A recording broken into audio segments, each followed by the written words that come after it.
Hello, everybody. Welcome back to Milkshakes Markets Madness. I'll start over. Did you know I'm utterly insane? Has the whole world gone crazy? Hey, you want to see crazy? I'll tell you. Have you gone mad? Most everyone's mad here. Hey, everybody. Welcome back to Milkshakes Markets Madness. This is our favorite part of the week. This is the Madness edition, and it is slowly growing into everyone else's favorite part. We just did one that talked about conspiracy theories. Brent had an interesting one about North Korea, which got a lot of feedback. I think we'll probably have some interesting comments on this episode as well. But hey, look, if you're new to the channel, you're not sure what the heck the Milkshakes part of our name is, you can learn more by going and visiting the Start Here playlist on the YouTube channel. It'll take you down that rabbit hole of what the dollar milkshake theory is. And really, that's a core part of all the other segments we do throughout the week, which are market focused. This one is a little bit more of a fun time for us. Definitely has market themes and is still a big part of who we are, but we like to look at the crazy things that are going on in the world and maybe have a laugh at it. And one of the things that's both crazy and ridiculously funny is that the U.S. military lost a fighter jet this past week. What was your take on that, Brent? Well, my take on it was that technology is amazing. It was a stealth fighter. I mean, somebody tweeted out that if you can't find your stealth fighter, isn't that mission accomplished? Right, I saw that too. That was pretty good. I mean, that was just perfect. But yeah, I mean, how the hell do you lose a frickin' F-35, right? It's just madness. Look, crazy. So it is crazy. It is madness. And being that, you know, the last week Madness Edition was all about conspiracy theories, this doesn't just feel like a psyop. I mean, if the military sincerely lost a fighter jet, wouldn't it be total, absolutely like last resort that they would like tweet out, hey, if anybody's seen a jet, can you let us know? Well, that was kind of fun. So what I found funny about it was that apparently, but the official story anyway, and who knows, whether the official story is actually, unlikely the official story is actually the official story, but is, I don't know if you saw, I assume you saw the recent Top Gun movie, but, yep. At the beginning of the movie, Tom Cruise is flying the jet. He has to eject, and, he walks into town and gets on the phone and calls them to come help him. Apparently, that's basically what happened here, is that the guy ejected, landed in a field, got up, walked to somebody's house, and used their phone to call 911 or whoever it was to get people to come help him. I mean, I thought that was just hilarious. But yeah, and then they're basically putting out a public service announcement to, hey, help us come find this jet. I mean, the fact that thing doesn't have like Apple, what are those little Apple discs you can put on everything now to track it, like find your phone? Don't they have those things in every little part of that plane? Anyway, I just who knows what really happened, but it was definitely a good story. You had a good retweet too, that someone put out a video talking about the ridiculousness of it and saying that there wasn't enough incentive. Like if, they had said, hey, if you they made it like Pokemon, right? If you found it, you got a tour of the Pentagon. And so definitely a bit of a ridiculous right. event. And it made me think of the scene in Back to the Future when he drives the DeLorean into some farm field and then he still has the whole bodysuit on and and he like knocks on the guy's door and the guy's like reading a comic book of space aliens invading. Oh, that's, yeah.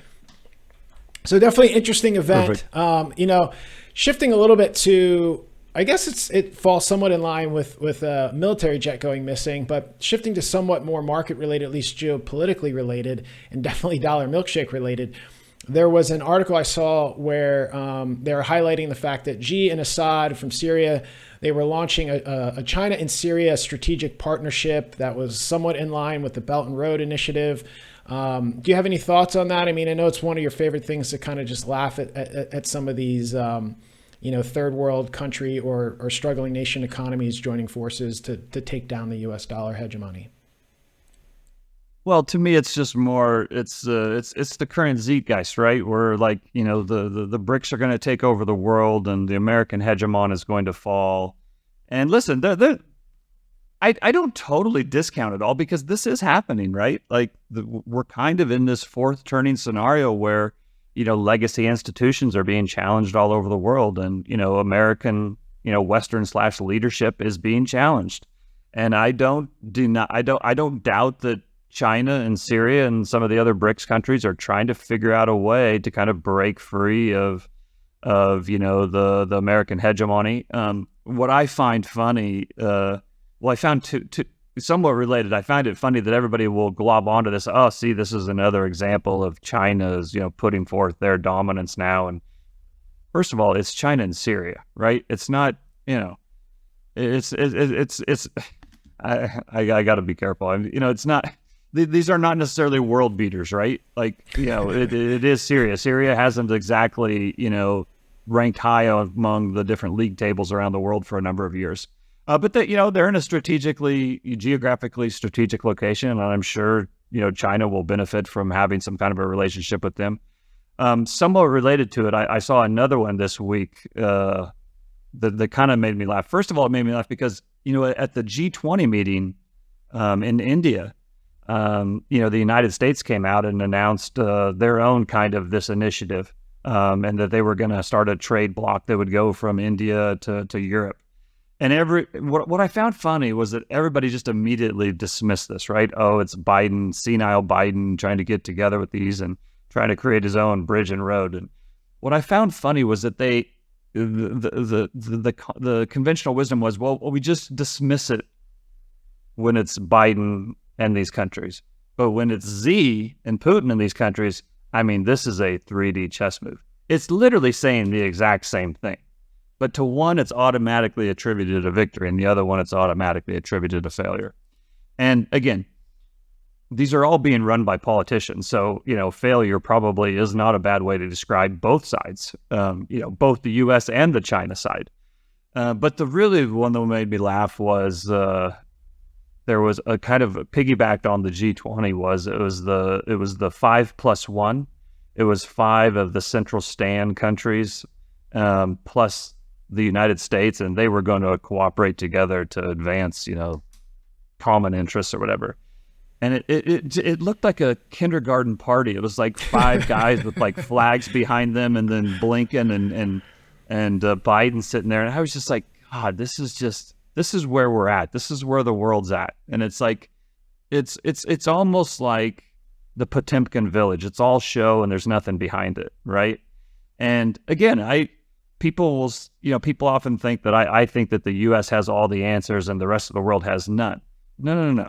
That's not it. My point is only that the U.S. is still the strongest country in the world. They still do have the most resources in the world. I don't think they're geniuses by any means, but it doesn't mean that everybody else is either. And so whenever I see these pictures of, 5 senators or 6 congressmen, and they're going to solve some super problem that the rest of us don't even know exists, it just makes me just kind of shake my head and laugh. Well, for me, it's one of the things too with that is those photos, the imagery, it feels very much like you're walking into a VFW on a Sunday. There's like a crock pot with whatever is cooking in it, and they're just sitting there having a beer and talking about the good old days. For me, one of the things that I think would be a real indication that there's a pivot or a switch is when you see, speaking of kind of this fourth turning concept, when you start to see a change in the age of leadership. I think one of the things that's really hard and frustrates people is the fact that, you do have this same old, everywhere you look, it feels like the same old philosophy, same old politics. But with that in mind too, what I guess I kind of want to hear your take on, again, some of the positioning that's going on in regards to reserves. We spent a lot of time the last 2 episodes we had a full-length episode, and then the peak of the week where we really looked at the impact of the Fed rate hikes, but we didn't actually address that at all geopolitically. We have in previous episodes, but I do think it's starting to become relevant again, especially when you see alliances starting to maybe strengthen again with the U.S. and the only partnerships that China seems to be able to make is with some of these outliers like Assad and Putin. Yeah, I mean, I think the point that I think is really important to make here is that, despite all the U.S. problems, despite a number of bad decisions, despite a lack of, strategic leadership, the U.S. still has a number of resources and still has a number of tools. And I think when people just automatically assume that the current hegemon, the greatest superpower in the history of the world, is automatically going to lose, it's not me being naive that they are still the great power that they once were. It's others being naive that they can just automatically take over the biggest kid on the block. Again, I'm not saying the biggest kid on the block doesn't have some flaws, but it ain't easy to walk up to the bully and punch him in the nose. I mean, it can be done, but usually what happens when you walk up and punch the bully is you're the one that ends up with blood on your face. So, I think the point is that despite the problems, despite perhaps a lack of strategic leadership, the U.S. has been doing this for a long time. They know how to play the game. They know all the dirty tricks. Not only do they know all the dirty tricks, they've used all the dirty tricks. And if you don't think that they will use not only all the tricks they already have used, but make up some new ones as well to maintain their position in the world, you are the one being naive. And, it's I don't know if you ever saw this. This is a great madness thing. Maybe a year or so ago, there was this great clip of this MMA boxer guy, young guy. He had kind of like, the man bun and the chiseled jaw and the abs. And he's got boxing gloves on, and this old guy in a pair of sweatpants and a sweater get into the ring. And the young guy's kind of laughing, oh, what's this old guy doing in here? Oh, I'm just going to kind of tap his gloves a little bit because I don't want to hurt the old guy. And then the old guy just gets down in a boxing stance and starts to absolutely demolish the young upstart, right? And that's kind of how I think it is with the U.S. a little bit. It's one thing to think that your old man is over the hill and can't handle himself anymore. It's another thing to go up and take him on and he knocks you on your butt. You know what I mean? And that's kind of what happened in this video. I think it happens a lot with kids trying to test their fathers. And I think that's largely what would happen when people start to test the U.S. It's not that we were necessarily as strong as we once were. Maybe we are. I could make an argument that we are. But it's just that there's that institutionalized strength, right? It's that dad's strength. It's that old man's strength, and it's that old man wisdom that they've been around a few times. They kind of know how the game is played, and and perhaps that drives people a little bit crazy. But honestly, that's kind of the way it is, and I think that's kind of what we're going to see play out over the next couple of years. I think we're going to see the young bucks are going to try to come up and claim their rightful place in the world, and I think the old man is going to say, "Not yet, son," and I think he's going to smack them back down. Well, I'm sure there's going to be, I know there's going to be quite a few people who are going to jump all over the old man analogy. In my mind, I immediately have the whole young buck scene in Step Brothers when he's talking, when he's washing the dishes. And so we'll see what kind of commentary comes in off of that analogy. But look, before we wrap up the madness, I wanted to share an interesting article and see if you have any kind of take on it. And maybe I'm just sharing it to see what kind of madness takes our friends in the comment section have. But it looks like Oregon, who seems to be at the forefront of legalizing drugs and testing that out, has taken another step with the first, what they've called Shroom Clinic, where you can go. This is in Eugene, which if my culture memory serves me correctly, where most of the Deadheads decided to eventually settle after they stopped touring with the Grateful Dead. So that tells you something right there. But there's a shroom clinic where people can go and legally take mushrooms. Now, you can't get the psychedelics and go run off in a field with your buddies. You have to consume them and process them and go through your little trip there in the clinic. But I did find that kind of interesting, because when you look at the article, it's like they have a picture of basically like a giant mason jar just full of psychedelic mushrooms, and it's like the new age medicine cabinet, so to speak. Oh my God! You know what they should do is that they should lock the door so people can't get out, and then put video cameras in there, and and then live stream it. Live stream everybody's bad trip, right? Oh my God, that's crazy. I hadn't heard that, so that's a good one. A mushroom-induced escaped room. Now, I'm curious because it's I don't know why this came to mind, but when you were growing up in Nebraska and you kind of had the that country lifestyle, like, what I mean. Where are you going with this? Well, I'm just wondering, what did people do for fun? Were they like licking toads or picking mushrooms off of cow poop? Because that's where it comes from. So I'm just wondering what kind of crazy things he. Did you have a local crazy guy who's just always tripping out, or? I can't really think of a local crazy guy. No, I mean. First of all, I will tell you, like, cow tipping is an absolute myth. Anybody who says that they went cow tipping is completely bullshitting you. And if they're not bullshitting you, they're the only person in history who whoever actually did it.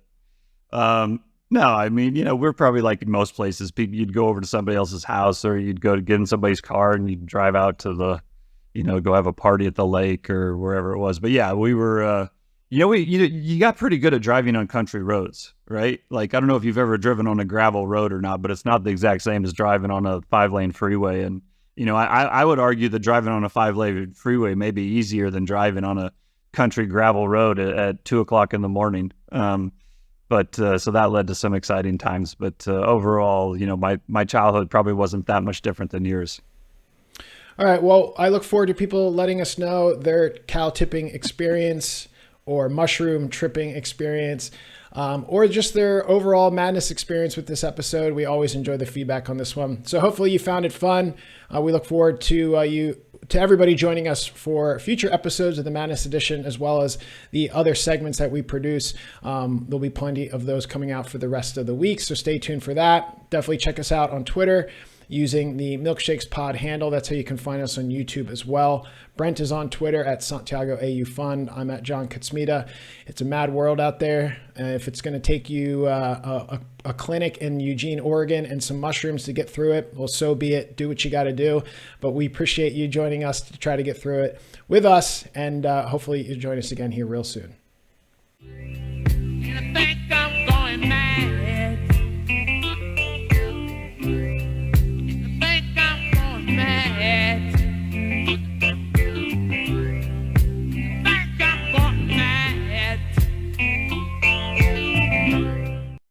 This show is provided for entertainment and informational purposes only. It should not be relied upon as legal, business, investment, or tax advice. Neither the hosts, guests, nor any funds they may manage intends to make an offer or solicitation for the sale or purchase of any specific securities, investments, or investment strategies.